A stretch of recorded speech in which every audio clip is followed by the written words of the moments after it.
Bien, pues saludaros a todos. Este año, pues por la situación que vivimos, pues es ha sido un poco más difícil. Si Dios quiere, vendrá algún presbítero a darnos alguna charla. Si Dios quiere, el próximo viernes vendrá el padre Miguel Ángel Arribas, que ya ha venido otros años y el año pasado nos ayudó tanto con las charlas cuaresmales que nos hizo a través de internet, ¿no? Nos las mandaba grabadas por el WhatsApp en aquellos días de la cuarentena.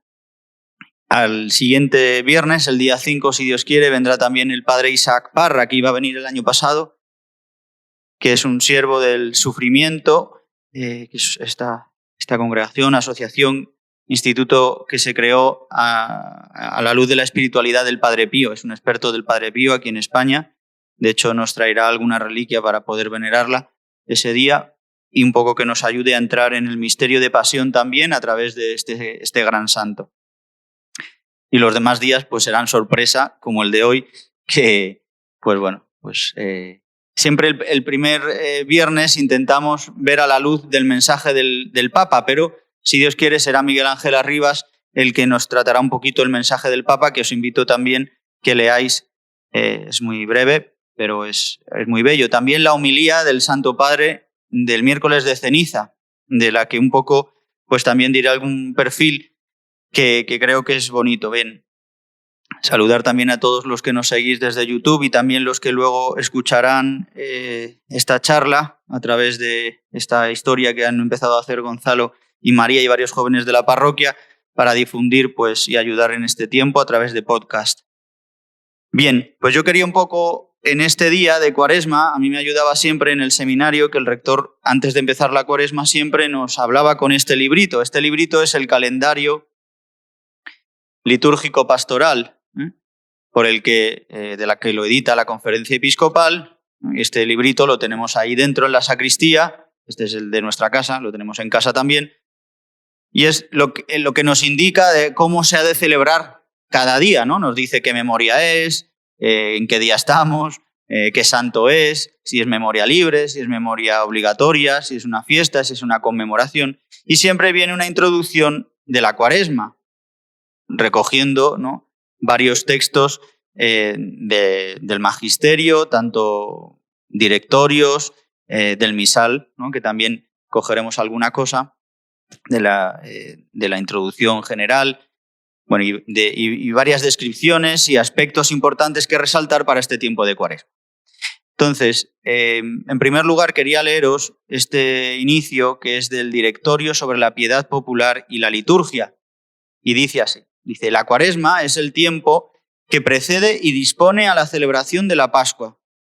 Tiempo de escucha de la palabra de Dios y de conversión, de preparación y de memoria del bautismo, de reconciliación con Dios y con los hermanos, de recurso más frecuente a las armas de la penitencia cristiana, la oración, el ayuno y la limosna.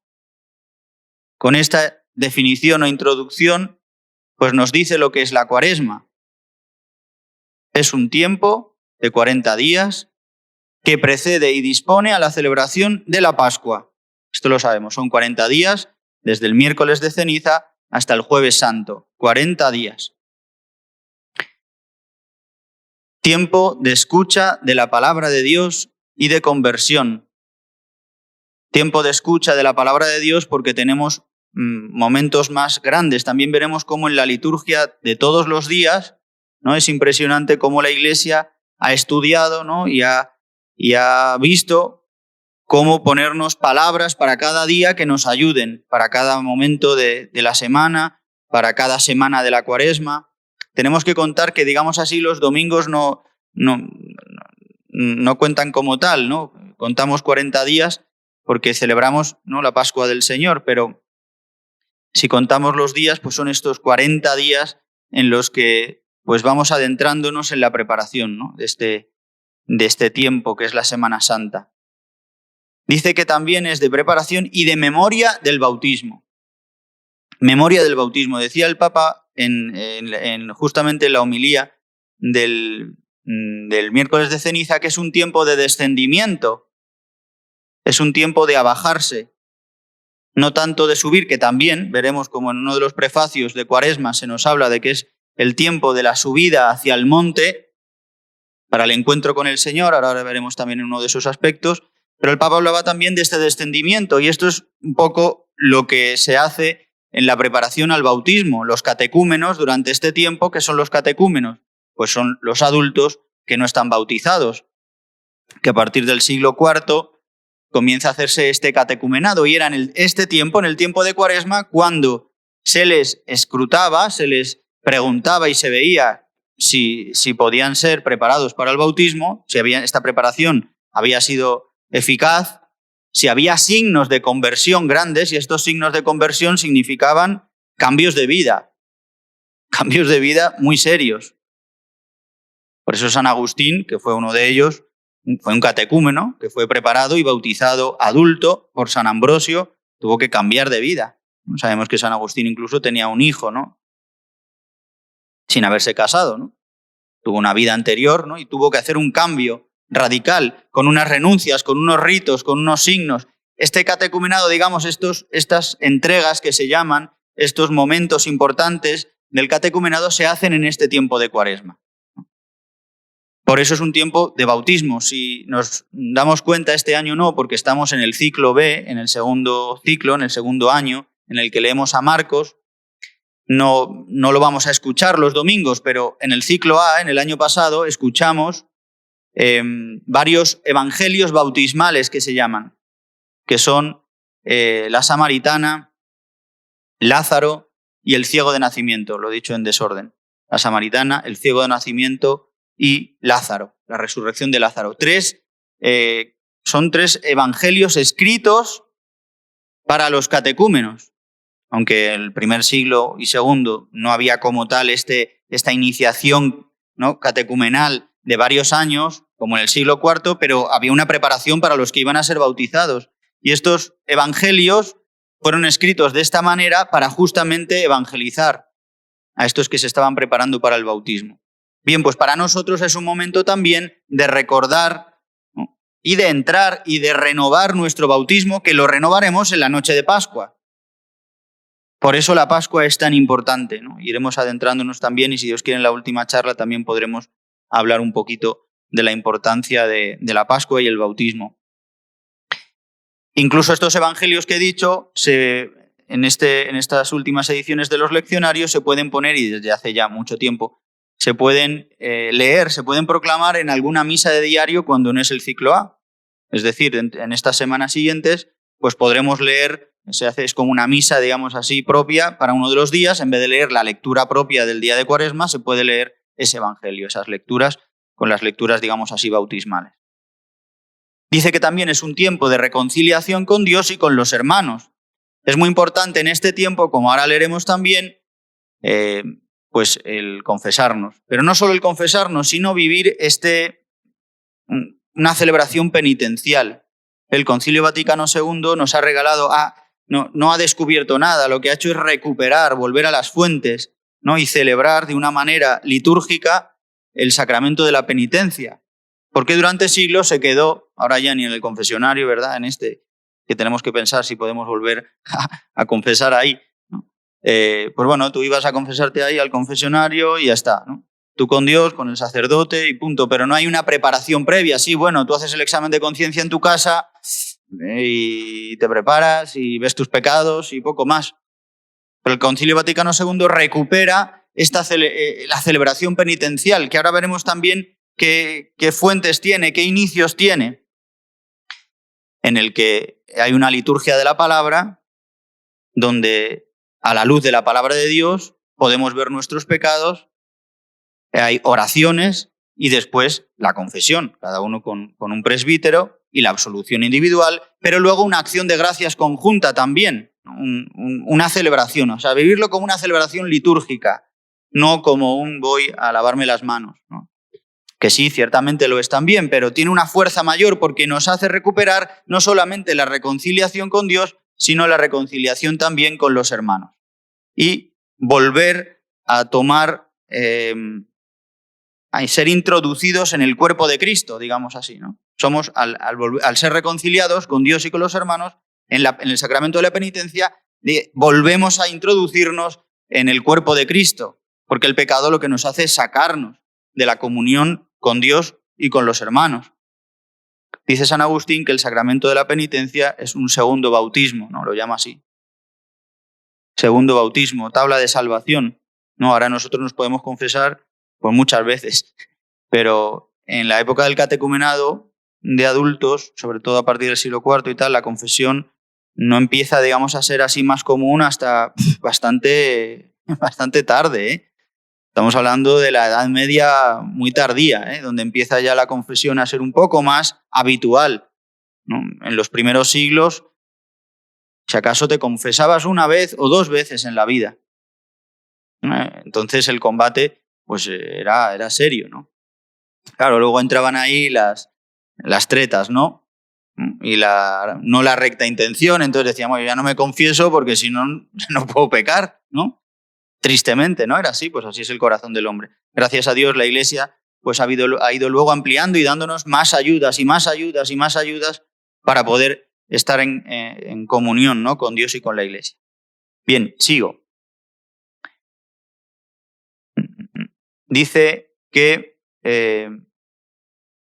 también es un tiempo de recurso más frecuente de las armas de la penitencia cristiana, la oración, el ayuno y la limosna. Estas tres armas que nos ayudan a vencer, que luego al final hablaremos un poquito de estas tres armas, un poco así más concretamente a la luz también del Evangelio de este domingo. Dice, en el ámbito de la piedad popular no se percibe fácilmente el sentido mistérico de la Cuaresma. Mistérico. Mistérico es lo mismo que sacramental, es la misma palabra. Sacramental es en latín y misterio, sacramento es en latín y misterio es en griego. Sacramento de la Cuaresma, lo llama la tradición de la Iglesia. Es decir, como un signo eficaz y visible, ¿no? Hay sacramentos instituidos por Cristo y luego hay sacramentales, digamos así, signos sacramentales que nos ayudan. Es decir, signos que muestran la gracia de Dios, nos ayudan en nuestro caminar. Dice, este sentido mistérico de la Cuaresma, estos aspectos, dice, no se perciben fácilmente. Dice, y no se han asimilado algunos de los grandes valores y temas como la relación entre el sacramento de los 40 días y los sacramentos de la iniciación cristiana, bautismo, unción o confirmación y Eucaristía, o el misterio del Éxodo, presente a lo largo de todo el itinerario cuaresmal. El misterio del Éxodo, nuestro camino de Cuaresma. Por eso todos los cantos, por eso las lecturas nos hablan, es un tiempo en el que el Antiguo Testamento aparece y fuertemente el Éxodo, el paso de la esclavitud a la libertad, el tiempo en el que los hebreos estuvieron esclavizados en Egipto. Por una parte, este es el camino del Éxodo, y por otra parte, el camino del Éxodo también es el camino del desierto, después de haber sido liberados de Egipto, los 40 años que estuvieron el pueblo de Israel dando vueltas por al ladito de la tierra prometida, pero estaban al lado, Y el Señor les hizo dar vueltas y vueltas durante 40 años por la dureza de su corazón, por la torpeza de su corazón. Mirad, los prefacios de Cuaresma son preciosos y quería leeros aquí uno.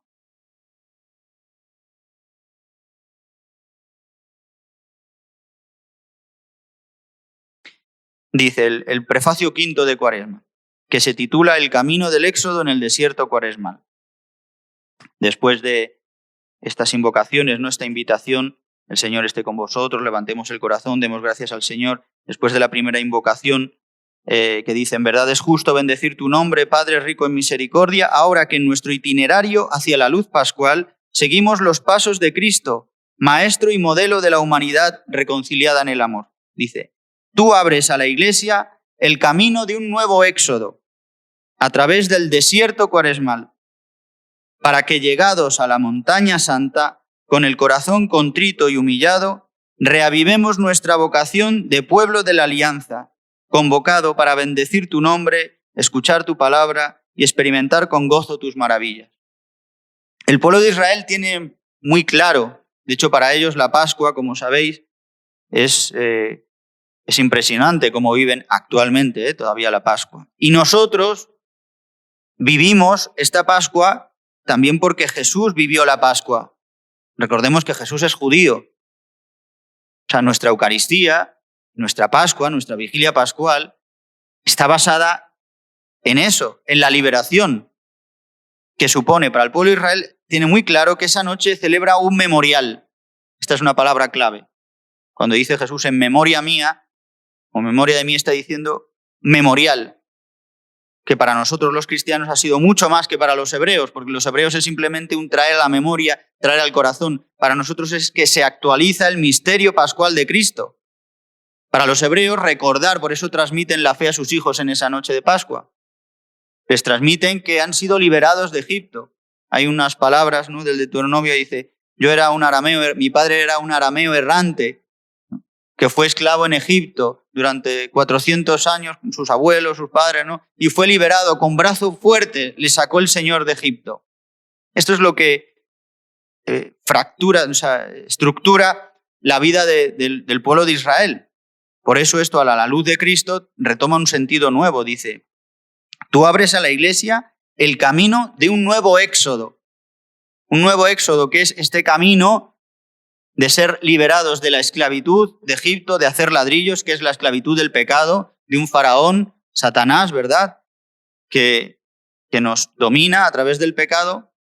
Pues a través del misterio pascual de Cristo entramos en este nuevo éxodo. Recordar que hemos sido esclavos, que lo somos del pecado, y ser liberados de Egipto, abriéndose el Mar Rojo. ¿Dónde? En el misterio pascual de la muerte y resurrección de Jesús.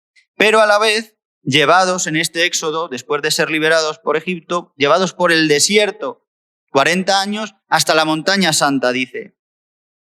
Para que llegados a la montaña santa, siempre las montañas es lugar de manifestación de la gloria de Dios, del poder de Dios. Las teofanías siempre han sido en la montaña. En el Moria, Abraham, en el Sinaí, Moisés, y en el Calvario como última montaña, ¿no?, donde se manifiesta la gloria de Dios. Y en la última será en la Jerusalén, ¿no?, celeste, también en lo alto. Para los hebreos también Jerusalén es el monte Sión, donde dicen dónde está el monte Sión, y a la vez al ladito estaba también el monte Moria. O sea, reúnen ahí todo, ¿no? Jerusalén, que está en lo alto, ahí donde se manifiesta la Shekinah, la gloria de Dios. En esta montaña santa, con el corazón contrito y humillado, como estaban los israelitas cuando Dios se manifestaba a Moisés y les dio la alianza. Por eso dice, reavivemos nuestra vocación de pueblo de la alianza, y ya no una alianza que queda en piedra, sino que queda en carne. Dice, convocado para bendecir tu nombre, escuchar tu palabra y experimentar con gozo tus maravillas. Experimentar, no recordar, experimentar nuevamente las maravillas en la asamblea litúrgica, en la Eucaristía, ¿no?, que es lo que justamente estamos haciendo en el prefacio, ¿no? Quería leeros este prefacio porque me parece muy, muy interesante, porque recoge muy bien también toda la tradición también del Antiguo Testamento. Y lo que nosotros vivimos, que a veces nos vemos como muy lejanos, ¿no?, de lo que se dice ahí arriba, o de lo que... No está en nuestra vida. Bien, avanzo, que si no digo todo lo que quiero decir y me enrollo. En el ámbito de la vida popular hemos dicho esto, el sacramento de los 40 días, el misterio del Éxodo, que hemos de tener a lo largo de todo el itinerario cuaresmal, según una constante de piedad popular que tiende a centrarse en los misterios de la humanidad de Cristo. En la Cuaresma los fieles concentran su atención en la pasión y muerte del Señor. Pues es verdad, más en los viernes, ¿verdad? Siempre los viernes prestamos más atención, pero todos los días de Cuaresma como que tiene un tinte, por eso el color morado, que ahora veremos también, por eso ya no hay flores, porque recordamos fuertemente la pasión del Señor. El comienzo de los 40 días de penitencia en el rito romano se caracteriza por el austero símbolo de las cenizas, que distingue la liturgia del miércoles de ceniza.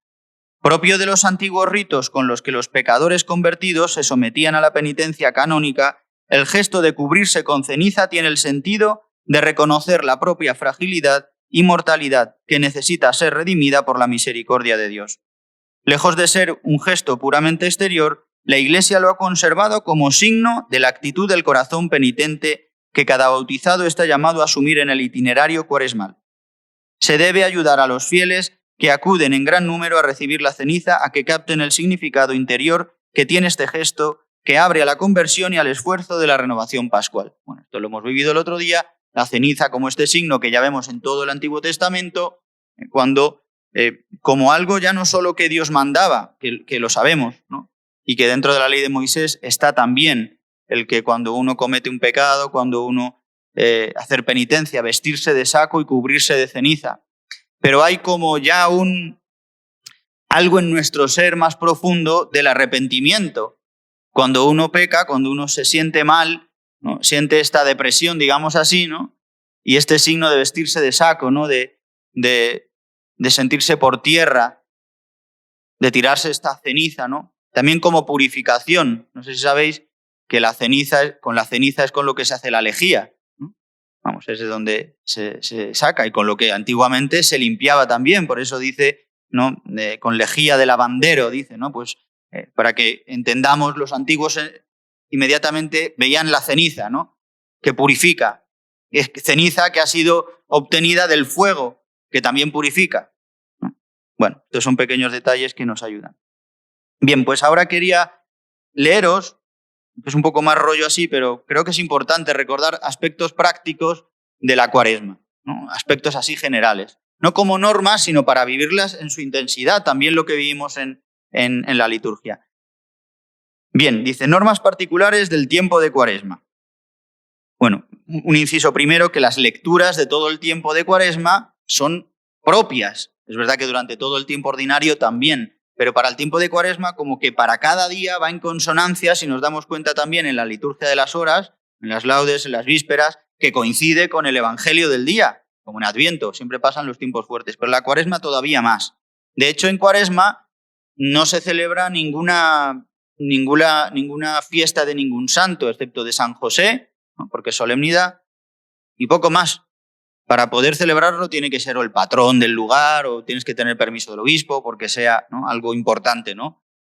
O de una orden religiosa o algo así, pero no se celebran las memorias libres, ni obligatorias, ¿no? ni fiestas, ¿no?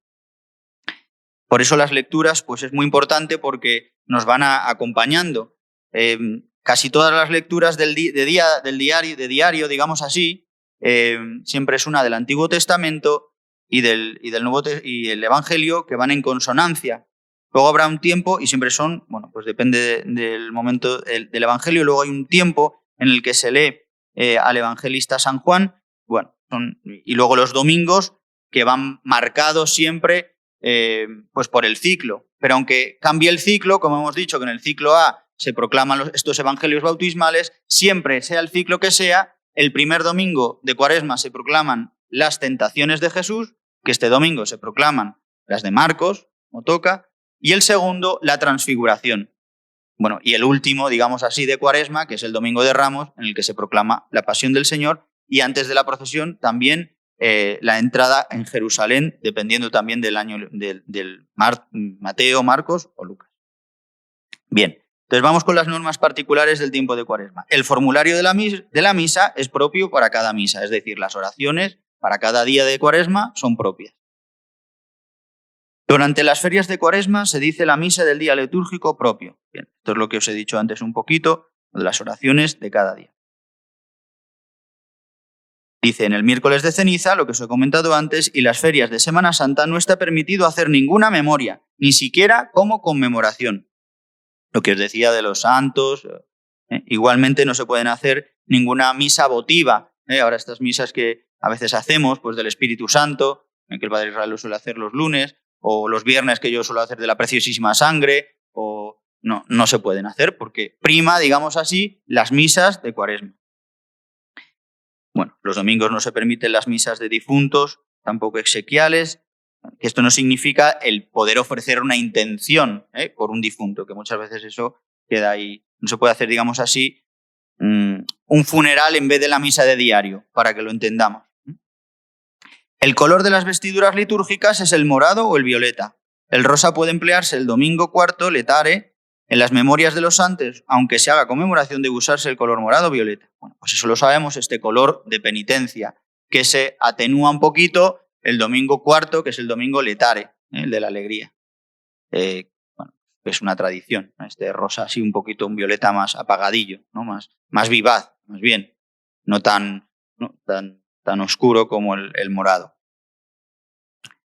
Desde el comienzo de la Cuaresma hasta la vigilia pascual no se dice aleluya en ninguna celebración, incluidas las solemnidades y las fiestas. En su lugar se canta el versículo que presenta el leccionario. En las solemnidades y fiestas sí se dice el gloria, sí se puede cantar el gloria, pero el aleluya, si os dais cuenta, no lo vamos a decir desde el martes de esta semana, ya no lo diremos hasta abril, en la Pascua, en la noche de la Pascua. Bien, algunas cosas así peculiares que quería yo deciros también de aquí.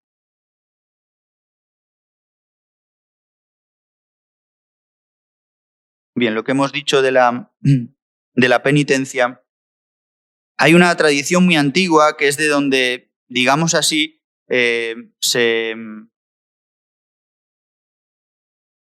una tradición muy antigua, romana, de los primeros siglos, y que en Roma se siguen haciendo, que se llaman las estaciones penitenciales, statio. Era, digamos así, las celebraciones que el Santo Padre, luego se llamaron así a estas estaciones cuaresmales, statio, a toda celebración que el Papa hacía, digamos, fuera de la sede. Es decir, que iba a alguna basílica de Roma a realizar una celebración. Entonces, ¿en qué consistían estas estaciones cuaresmales? Pues que el pueblo se reunía en una basílica donde había restos de algún mártir o de algún santo, iban en procesión hacia otro lugar donde iba a ser la celebración o simplemente allí, ¿no? Alrededor de la basílica, iban en procesión cantando las letanías de los santos y hacían una liturgia de la palabra y normalmente luego después celebraban la Eucaristía. Estas estaciones cuaresmales es un poco luego en lo que ha derivado a nosotros, en lo que ha llegado a las procesiones de Semana Santa, digamos así, más fuertemente. O sea, que tenían un sentido no tanto popular, sino profundamente religioso y de fe, ¿no? Que es de celebrar en días concretos de la Cuaresma estas procesiones donde pues, se rezaba y se hacía patente pues, a través del martirio de los santos al llegar a la pasión del Señor. Entonces, por eso se hacían procesiones y luego pues, en España, digamos, que derivó al realizar imágenes y sacarlas a la calle haciendo estas estaciones de penitencia, que de hecho en las cofradías y todo esto dice estación de penitencia, ¿no? Pues de ahí viene esta liturgia que se hacía. Y en estas mismas liturgias también se realizaban liturgias penitenciales. Es decir, de aquí viene también que el sacramento de la penitencia se introduzca en una celebración litúrgica, como haremos aquí si Dios quiere, intentamos hacerlo todos los años, lo haremos el 16 de marzo. Bien, esto es como una curiosidad que yo creo que es bueno saberlo, porque como que engloba muchas cosas. Luego está la oración del Vía Crucis, que también tiene parecido, pero es verdad que la oración del Vía Crucis, el recorrer las 14 estaciones, tiene una tradición más antigua. Está documentado que ya en Jerusalén, de hecho, si habéis ido a Jerusalén, pues las 14 estaciones están muy bien marcadas desde hace muchos siglos. Y se lleva realizando esta oración pues más siglos, ¿no? Pero digamos así que el desarrollo en la Iglesia, sobre todo en Roma, de estas estaciones de penitencia, pues también pues han enriquecido también la oración del Vía Crucis, ¿no? Quería leeros una cosa en cuanto al Vía Crucis, que en definitiva es una oración que el año pasado el Santo Padre pues incidió mucho en que se hiciera, no sé si os acordáis, durante la cuarentena, ¿no? Invitó a todos los fieles del mundo a rezar el Vía Crucis. Él dice siempre que lleva un Vía Crucis chiquitito, ¿no? Que lo reza, ¿no? Todos los viernes.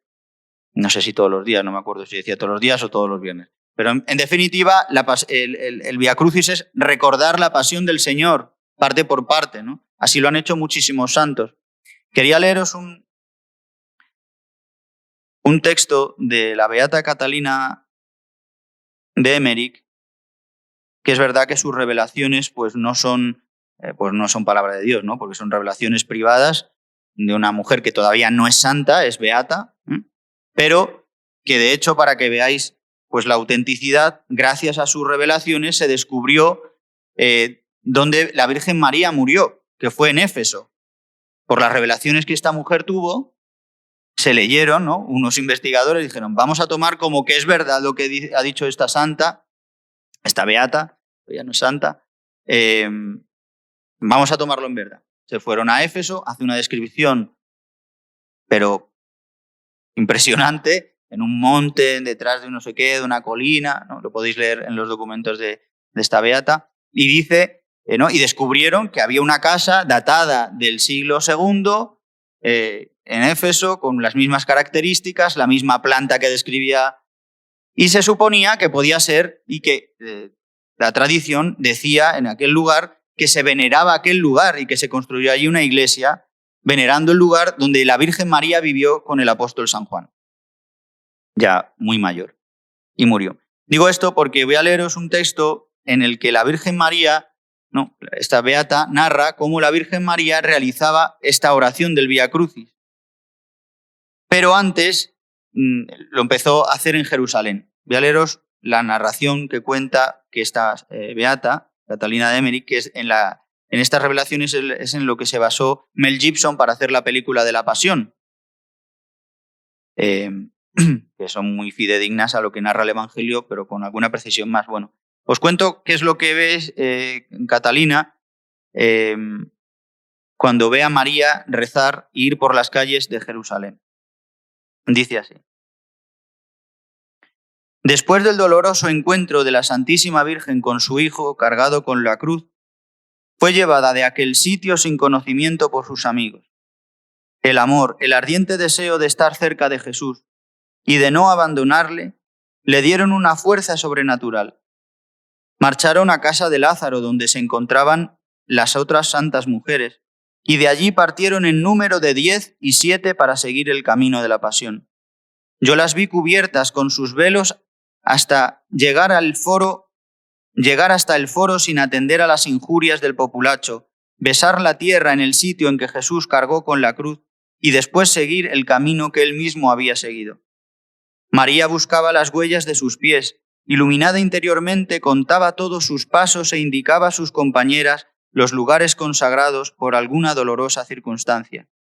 De esta manera es como la más tierna devoción de la Iglesia fue en un principio escrita en el corazón maternal de María con la espada predicha por el anciano Simeón. Pasó de su sagrada boca a sus compañeras y de éstas hasta nosotros. Así se perpetúa desde el corazón de la madre al corazón de los hijos la tradición de la Iglesia. En todos tiempos, los judíos han venerado los lugares consagrados por alguna acción santa.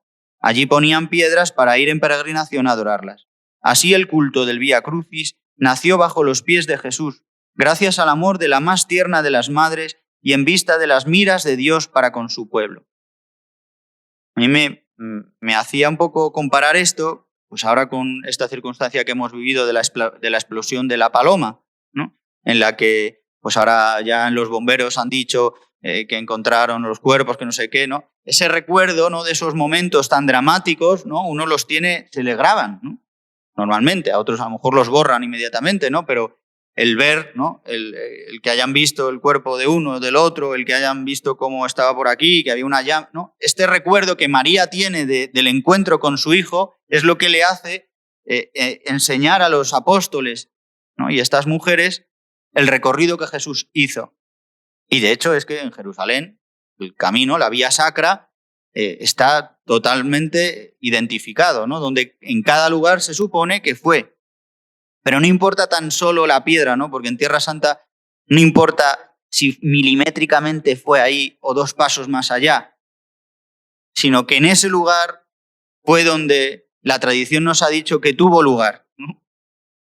El que Jesús cayera, el que María se encontrara con Jesús, el que el cireneo le ayudara a llevar la cruz a Jesús.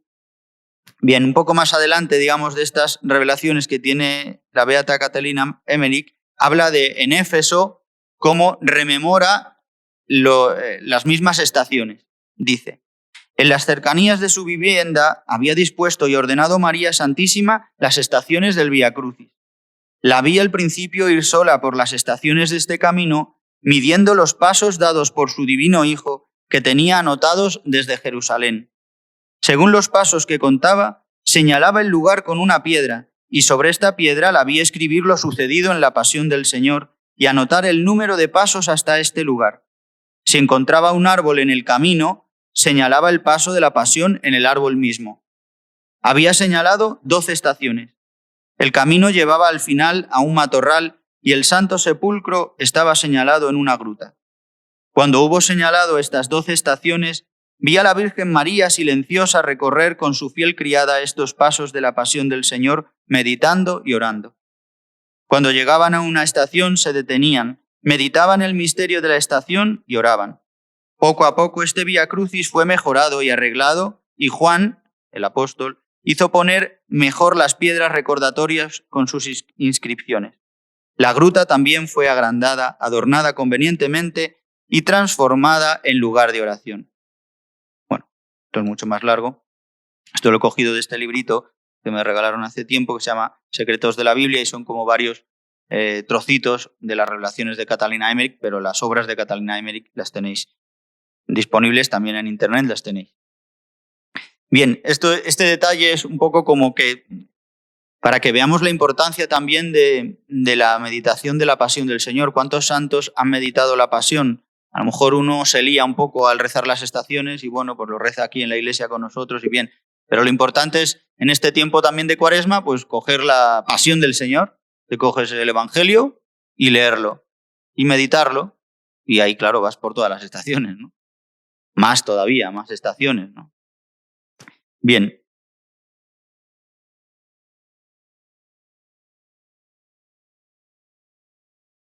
Voy a leer este punto que dice, que recuerda lo que os he comentado de las estaciones romanas. Dice, se recomienda que se mantengan y renueven las asambleas de la iglesia local según el modelo de las antiguas estaciones romanas. Estas asambleas de fieles pueden ser convocadas junto a los sepulcros de los santos o en las principales iglesias de la ciudad, o en los santuarios, o en otros lugares tradicionales de peregrinación que sean más frecuentados en la diócesis. De hecho, este año, como no se pueden hacer procesiones en los días de Semana Santa, aunque se hará en esa semana, creo que desde el sábado de Dolores hasta el sábado santo, se van a hacer celebraciones en las basílicas y en los lugares donde están los pasos más importantes de Madrid. Un poco para que veamos que era un poco eso, ¿no? El convocar al pueblo de Dios en Roma y luego en otros lugares que se fue extendiendo por muchas ciudades del oriente de la Iglesia latina. Esta manera, digamos, de juntarse y hacer asamblea litúrgica para celebrar, digamos así, la Cuaresma y orar juntos y escuchar la palabra de Dios. En esta peregrinación, esto de la procesión, ¿por qué procesionamos? Como signo de peregrinación, de que estamos en peregrinación en este mundo. La Cuaresma nos hace recordar también este aspecto de nuestra vida, que somos peregrinos. Dice, foméntese también los ejercicios piadosos que responden mejor al carácter del tiempo de Cuaresma, como es el Vía Crucis, y sean imbuidos del espíritu de la liturgia, de suerte que conduzcan a los fieles a la celebración del misterio pascual de Cristo. Lo que hemos comentado ahora del Vía Crucis, pues que es una ayuda muy grande. Se permite el uso del órgano, esto es en cuanto a la música, y de otros instrumentos musicales, solo para sostener el canto, como corresponde al carácter penitencial de este tiempo. Pues es importante que en este tiempo, pues como que todos los signos, ¿no?, se atenúen. Igual que no ponemos flores, pues igual el canto pues también se atenúa. Pues en principio pues la música, es verdad que luego celebramos el domingo y es verdad que en el domingo celebramos la Pascua del Señor y cantamos, ¿no? Pero sí, por ejemplo, a diario siempre pues yo intento que cantemos un poquito menos, ¿no?, que sea un poquito a lo mejor más recogidas las celebraciones. Y también los tipos de cantos, ¿no?, que sean cantos más acordes con el tiempo en el que vivimos. Igual, no se pueden adornar el altar con flores durante el domingo de Cuaresma, excepto en las solemnidades, fiestas y en los domingos. Y luego así para terminar de una cosa práctica que quería comentaros, que quizás muchos lo sabéis, pero otros no. Tiene aquí un punto que se llama días de penitencia. Y habla, ¿no?, y esto es tradición de la Iglesia, todos los viernes del año se consideran viernes de penitencia, a los que se invita, se obliga a todos los fieles a hacer abstinencia de carne. No es obligado, se recomienda. Pero en los viernes que no sean de Cuaresma, este acto de penitencia se puede sustituir por otro. Rezar el rosario, adorar al Santísimo, hacer un acto de caridad, no sé, ofrecer algo en el día. En cambio, en Cuaresma, digamos que obliga a la Iglesia, ¿no?, a hacerlo. Claro, al final todo esto se puede quedar como en una moral, en una norma, son ayudas que la Iglesia nos da, son instrumentos que la Iglesia nos fuerza, es verdad que nos violenta, ¿no?, para que lo hagamos, que nos ayuda, no nos obliga. Por eso pues ponemos el Vía Crucis, que vengáis a las 5:30, pues es una hora malísima, bueno, pues no importa. Pues así nos obligamos a venir un poquito, oye, pues pues mira, me ayuda. Me quito un poco de siesta, pues me ayuda. ¿No? O rezar la coronilla, o rezar el no sé qué, o no comer carne. Pues es que yo comería carne, pues es más cara el pescado que la carne. Bueno, pues no pasa nada, pues comes pescado. Y nos ayuda, porque nos hace recordar, ¿no? O ayunas, ¿no? Que ayunar también se puede ayunar durante todo el año, ¿no? Pero la Iglesia nos invita, aunque los 2 días de ayuno son el miércoles de ceniza y el viernes santo, pues podemos ayunar los viernes un poquito de algo, ¿no? Comer un poquito más frugal. Bien, no quiero dar más rollo de este tipo, pero sí invitaros a este tiempo de Cuaresma, que nos invita a la Iglesia con todos sus signos a entrar en este camino de preparación a la Pascua. Entonces, pero para entrar al camino de preparación de algo, ¿no?, cuando uno prepara una boda, lo que está deseando es que llegue la boda, ¿no? Una chica joven que se casa, su familia, ¿verdad? Están pues todos locos ahí, que el traje, que no sé qué, el último detalle. ¿No? Ahora en las bodas, bueno, ahora han cambiado un poco con toda la pandemia, pero antes, ¿verdad? Eran como, bueno, aquello era a ver quién hacía la cosa más innovadora y la más tontería, ¿no?, para sorprender a los invitados. Pues esta preparación, digamos así, es la que nos debe mover a celebrar la Pascua. Porque como que parece que la Cuaresma, mucho no sé qué, Semana Santa, y llega Pascua y nos desinflamos. Y al revés, tiene que ser un momento de exultación. Gracias al Concilio Vaticano II se ha recuperado también el poder vivir la Pascua, ¿no?, esta vigilia pascual de una manera intensa, muy fuerte, el vivirla durante toda la noche, con estos signos tan grandes.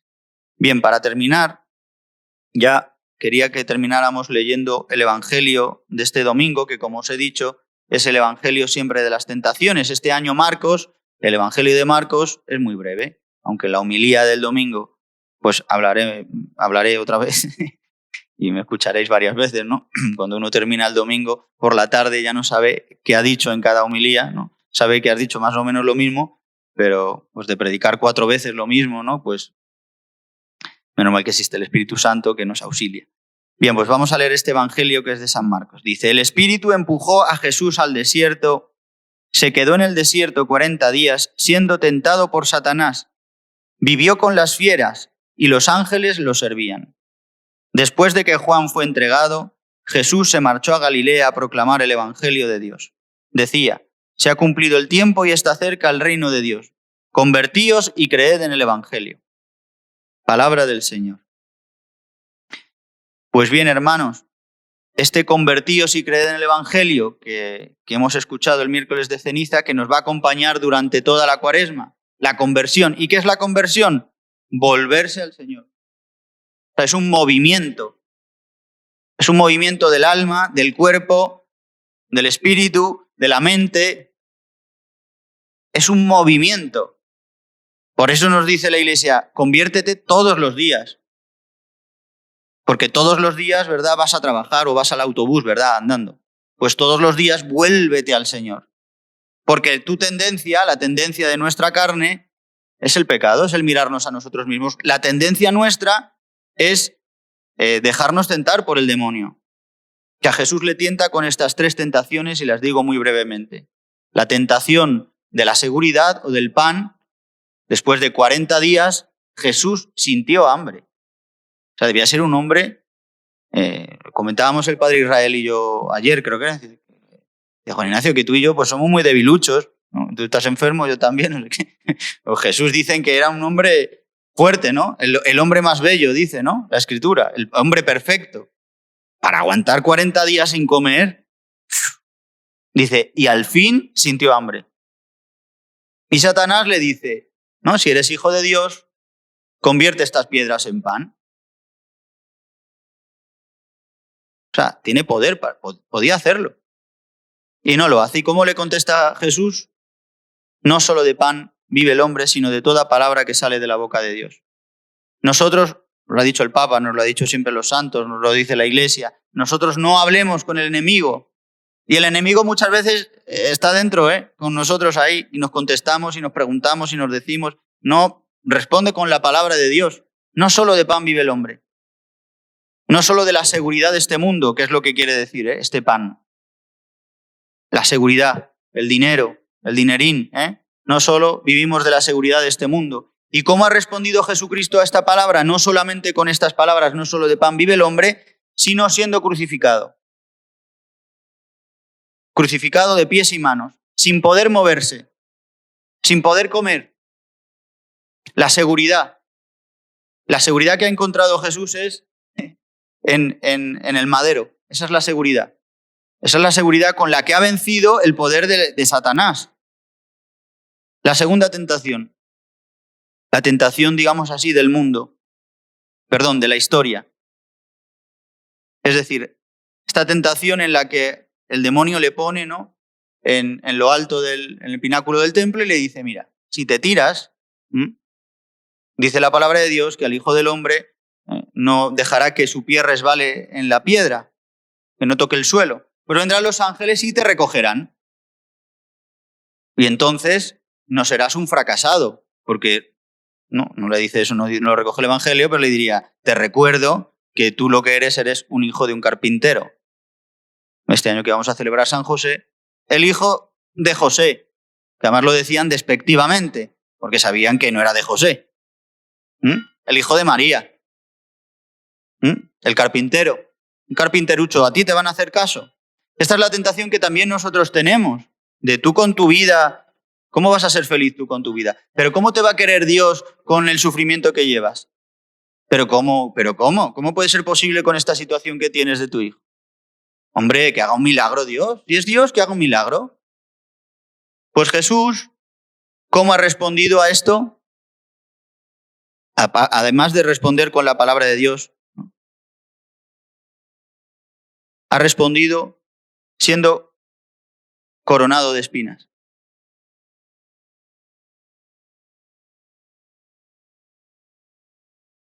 ¿Y cómo ha respondido a la tercera tentación? La tercera tentación es la del mundo. Dice, si postrándote ante mí me adoras, todo esto te daré. El tibidabo.